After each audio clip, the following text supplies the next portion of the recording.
पाटलिपुत्र मगध की राजधानी।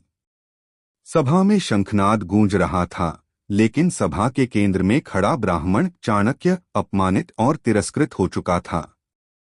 धनानंद बोला, यह दीनदुखी ब्राह्मण मुझे अब शासन का अर्थ सिखाएगा।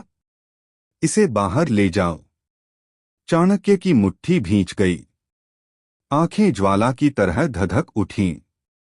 चाणक्य क्रोध से बोले, याद रखना नंद, एक दिन यही ब्राह्मण तुम्हारा सर्वनाश करेगा और उस दिन तुम्हारा नाम इतिहास से मिटा दिया जाएगा। चाणक्य तक्षकपुर की ओर चला, विद्वानों की नगरी, परंतु मन में केवल एक उद्देश्य, उचित शिष्य की खोज। वहां एक दिन उसने देखा, एक बालक मिट्टी में कुश्ती लड़ रहा था। उसकी आंखों में साम्राज्य देखने की क्षमता थी। बालक ने कहा, मैं झोपड़ी में जन्मा हूं, पर सपने महलों के देखता हूं। चाणक्य मुस्कुराते हुए बोले, तू केवल सपने नहीं देख चंद्रगुप्त, तू उन्हें साकार कर। चंद्रगुप्त अब चाणक्य का शिष्य बन चुका था। तक्षशिला में उसे नीतिशास्त्र, युद्धकला, राज्य व्यवस्था और मनोविज्ञान सिखाया गया। चाणक्य ने बताया, सिंहासन पर बैठने से पहले यह जानना आवश्यक है कि जनता के हृदय में कैसे प्रवेश किया जाए। विष प्रयोग, गुप्तचर तंत्र और धर्म का उपयोग किस प्रकार राजनीति में होता है, यह सब वह सीख रहा था। चाणक्य ने नंद साम्राज्य में असंतुष्ट सामंतों, किसानों और विद्वानों को एकत्र किया। उनके बीच विश्वास फैलाया कि चंद्रगुप्त ही उनका उद्धारक है। रात के अंधेरे में एक गुप्त योजना बनी, पाटलिपुत्र को 4 दिशाओं से घेरने की। एक वृद्ध सैनिक, क्या यह युवा राजकुमार मगध को मुक्त कर पाएगा?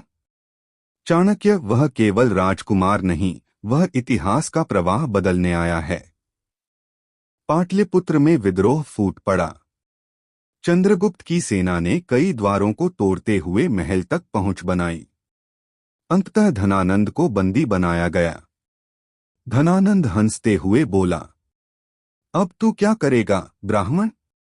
मार डालेगा? चाणक्य ने कहा, नहीं, तुझे जनता के सामने नंगा करूंगा, ताकि उन्हें पता चले अहंकार का अंत कैसा होता है। और यहीं पर मगध में मौर्य वंश की स्थापना हुई। सिकंदर के सेनापति सेल्यूकस निकेटर अब भारत की पश्चिमी सीमाओं तक पहुंच चुका था। उसकी सेना शेष भारत को निगलना चाहती थी। चंद्रगुप्त ने कोई युद्ध नहीं किया, वह चाणक्य की नीति पर चला। चाणक्य ने सुझाया कि सेल्यूकस को युद्ध नहीं, बुद्धि से हराओ। उसे प्रस्ताव भेजो, राज्य के बदले संबंध। सेल्यूकस ने अपनी पुत्री हेलेना का विवाह चंद्रगुप्त से कर दिया और पश्चिम भारत मौर्य साम्राज्य का अंग बन गया।